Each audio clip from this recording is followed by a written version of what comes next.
Y bien, en un panorama en el que la descentralización empieza a ser más un problema que una posibilidad por los niveles de conflicto que hay en el país. Hemos visto el caso de Conga, etcétera, en donde el propio presidente regional enarboló una posición contraria al gobierno nacional, pues y en el que hay serios problemas de gestión en muchos gobiernos regionales y locales que sin embargo tienen muchos recursos, en muchos casos que no se pueden utilizar. Pues hay algunos casos excepcionales, como el de la región San Martín. Estamos con el presidente regional de San Martín, César Villanueva, para conversar acerca de algunos temas vinculados a esa región y, en fin, para saber cómo es que efectivamente logra convertir su región en una región relativamente exitosa, en la vista de que, como sabemos, pues él ha sido ya reelegido incluso en una ocasión. César, ¿cómo está? Buenas noches, ¿qué tal? Jaime, buenas noches. Bueno, ustedes son una región sin canon, no están bendecidos por la minería, aunque para algunos pareciera que la minería fuese una maldición y la rechazan. Sin embargo, ustedes no tienen canon de ningún tipo, tienen solamente el presupuesto regular. El presupuesto este año ha sido que de 240 millones de soles, creo, para inversión, ¿no es cierto? Claro, hay regiones que pueden tener 1.000, 2.000 millones de soles para inversión si es que tienen canon, ¿no? Pero ustedes tienen 240. Tan malo no es, sin embargo, ¿no? ¿Qué nivel de ejecución han logrado a estas alturas?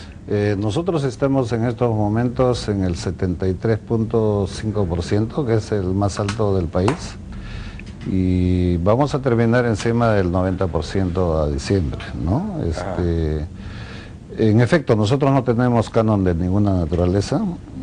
Tenemos como única fuente del presupuesto tradicional recursos ordinarios, y lo que hemos hecho es sacrificar exoneraciones que antes teníamos para formar un fondo de fideicomiso, y con eso es que palanqueamos los recursos, y con eso es que estamos haciendo inversiones en infraestructura, en energía.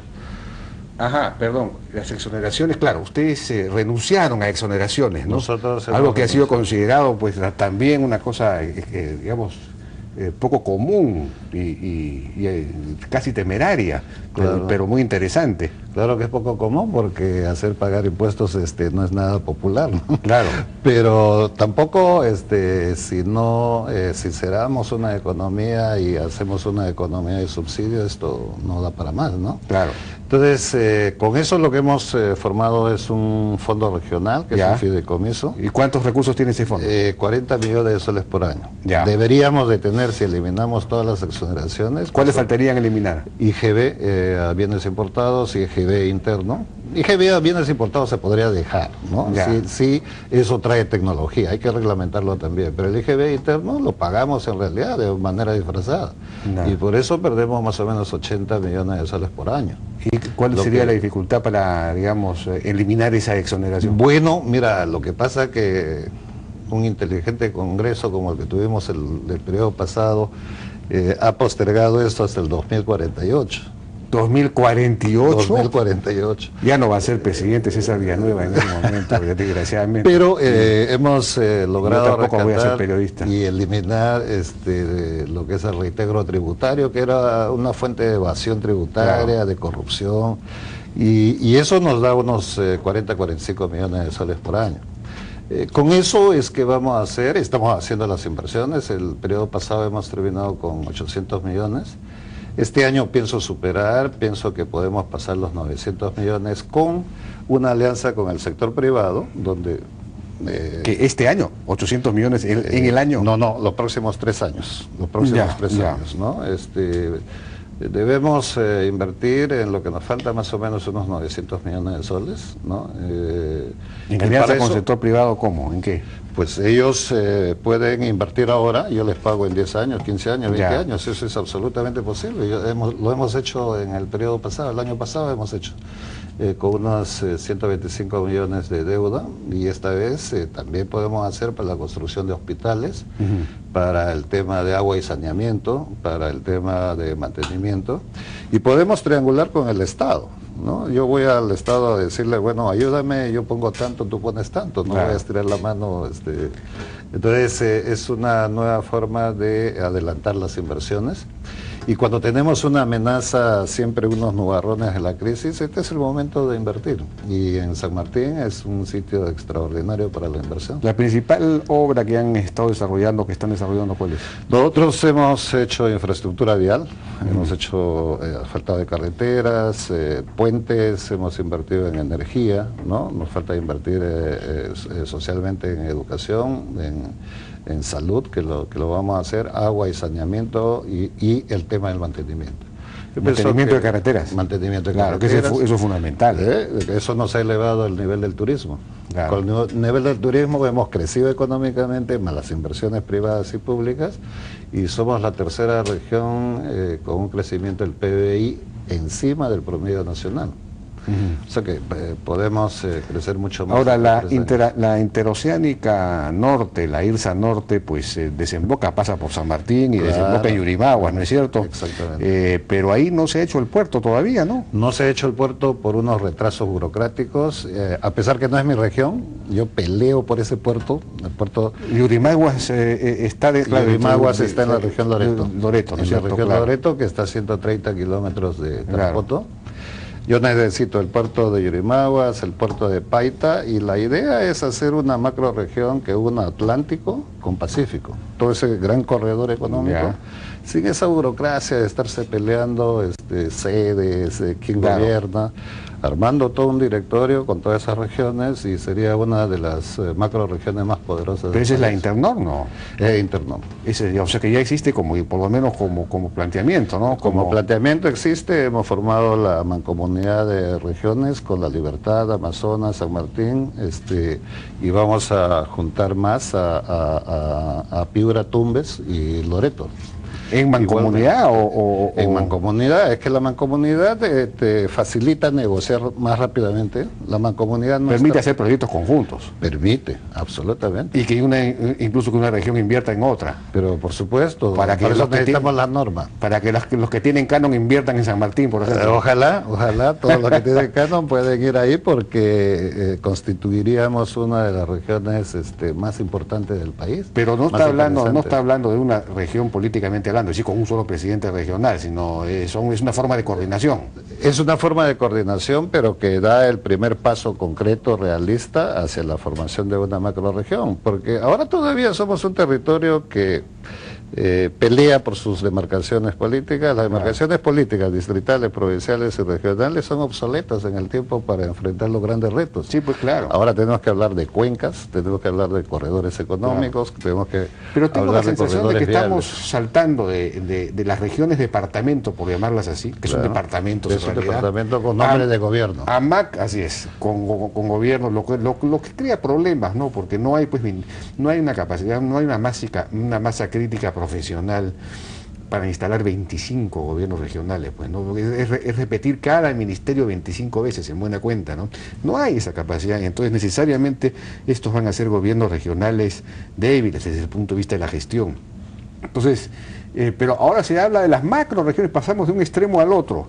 Deberíamos hablar de regiones propiamente dichas, tal como estuvieron concebidas pues inicialmente en la idea, ¿no? Pero de eso es imposible, ¿no? Eso sí. En las condiciones actuales es imposible, porque hay mucho localismo, hay chauvinismo. Sí, pues. Cada autoridad piensa que es el APU de la región.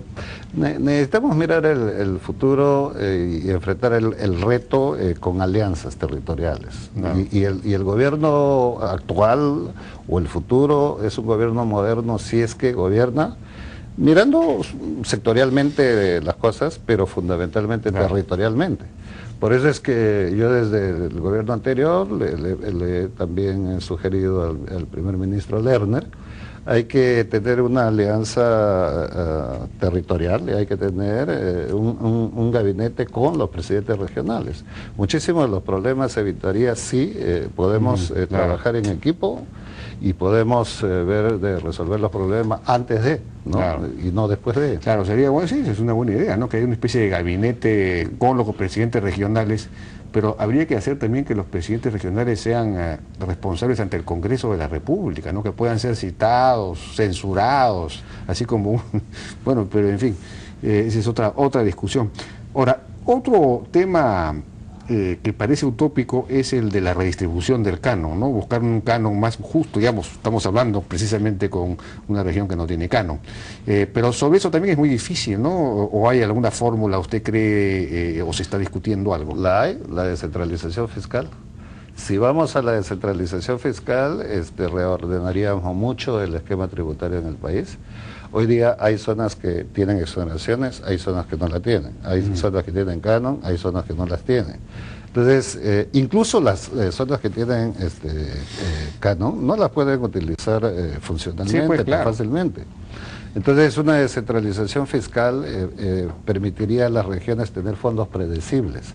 Si ¿Qué cosa es una descentralización fiscal? Una descentralización fiscal te permite que los impuestos, ¿no?, deben pagarse en las regiones. La mayor parte de las empresas tienen su base en Lima, ¿no?, en otras regiones. Entonces, hay la necesidad de acercarse más. Gran parte de las... Pero pasaría lo mismo pues, que con el canon, ¿no? Más o menos. Digamos, la mayor parte de las regiones generan mucho menos ingresos tributarios que lo que reciben, ¿no? De parte de...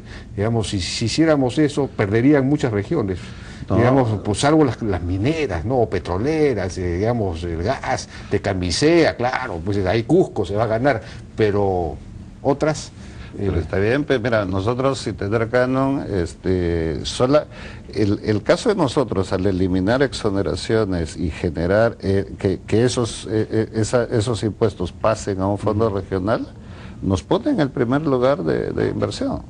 O sea, no es un tema de tener dinero y no saberlo manejar, ni de no tenerlo y quejarnos. Claro. El tema es cómo manejamos dentro de un concepto más audaz, más moderno, ¿no? Nosotros hemos adquirido deuda a pesar del temor. Lo único que le digo es que me parece que con esa fórmula el principio redistributivo no funciona, sino al contrario. Digamos, unas cuantas, las regiones en donde están los recursos naturales, mineros básicamente y gasíferos, son las que se van a ganar. Las demás van a tener problemas. Pero es un primer paso. Es un primer paso. Bueno, puede ser. Sí.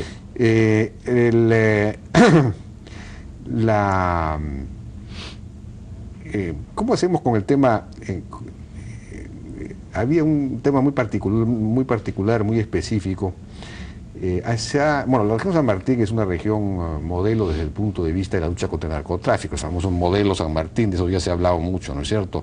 Ha habido erradicación, fuerte erradicación, pero también ha habido desarrollo alternativo junto con eso, y entonces ya casi no hay cocales en San Martín, y hay cacao, hay café y otros productos más, ¿no es cierto? Ahora, en el tema específico del cacao, hubo un descubrimiento de una bióloga, me parece, o no recuerdo qué profesión tiene, de apellido Mendoza, que trabaja con María Méndez, de utilizar la cáscara, digamos, del cacao, sí, que tiene creo que el 70% del peso, ¿no? Los granos son apenas una parte pequeña del peso, y eso no tenía ninguna utilización, ni siquiera creo que se usaba para... Era basura. Era basura, ¿no es cierto? Sí. Y a veces había problemas de disponibilidad de esa basura. Y ahora resulta que es un gran alimento y que puede tener una gran utilidad.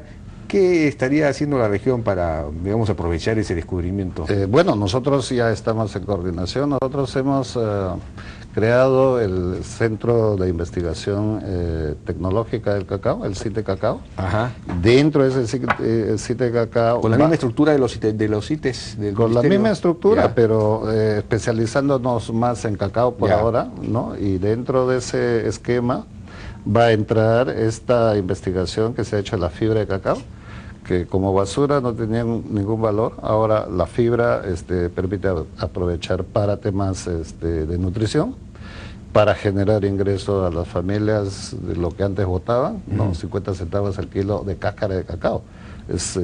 Y si tú tienes una información de que tenemos 120.000 toneladas métricas de cáscara de cacao que botas, te va a generar un problema de basura, un problema ambiental. Pero además, como nosotros somos una región que ha priorizado el tema de la nutrición, para nosotros es fundamentalmente una inversión social, pero además es una lucha contra la pobreza, porque genera ingresos de la basura, pero además es una innovación tecnológica que puede servir a países africanos como Costa de Marfil, que bota más de 4 millones de toneladas de cáscara. Entonces es un elemento que es para nosotros no solamente innovador, sino motivante. Y en el Cusco, en el CADE de Cusco, estuvimos al presentar esto, recogiendo la gente del Cusco, que también ellos empiezan a trabajar para bebidas energéticas. De hecho, vamos a juntarnos, vamos a ver qué hacemos empresarialmente, nada de subsidios, vamos a generar un producto que podemos exportar. Muy bien, César Villanueva, presidente regional de San Martín. Muchas gracias por su participación en La Hora N. Gracias. Y vamos a una pausa y regresamos ahora con el tema de ciencia y tecnología, innovación, ciencia y tecnología. Vamos a tener una mesa compuesta por Víctor Carranza, que es presidente encargado del CONCITEC, Fabiola León Velarde, rectora de la Universidad Peruana Cayetano Heredia, que es la que más investiga en el país, y Benjamín Martí Corena, expresidente del CONCITEC y miembro de una comisión que está tratando de pensar el tema nuevamente. Regresamos.